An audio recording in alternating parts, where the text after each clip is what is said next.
दिनांक 28 डिसेंबर रोजी मुळे हॉल हरिभाई देवकरण प्रशाला सोलापूर येथे बालरंगभूमी परिषद सोलापूर शाखेच्या वतीने दिव्यांग महोत्सव आयोजित करण्यात आला। या महोत्सवाचे उद्घाटन गटविकास अधिकारी तृप्ती दुरुक्कर यांच्या हस्ते झाले।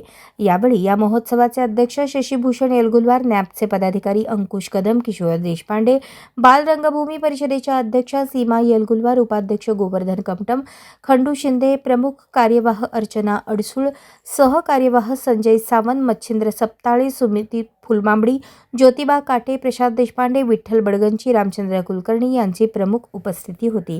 कार्यक्रमाचे प्रास्ताविक प्रमुख कार्यवाह अर्चना अडसूळ यांनी केले।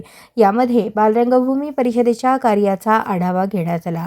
त्यानंतर नॅप कार्यशाळेच्या विद्यार्थ्यांनी स्वागत गीत गायले।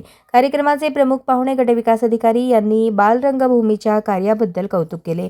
दिव्यांग मुलांचा कार्यक्रम पाहून त्या भारावून गेल्या।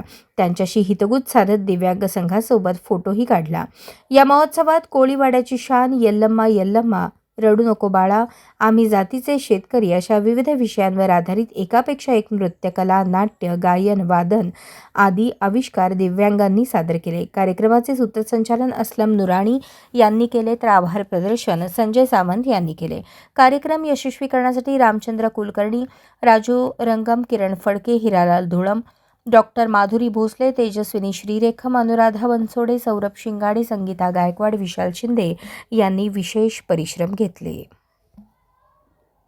अशाच नवनवीन अपडेटसाठी जनता राज्य न्यूज चॅनलला सबस्क्राईब करा, लाईक करा आणि शेअर करायला विसरू नका।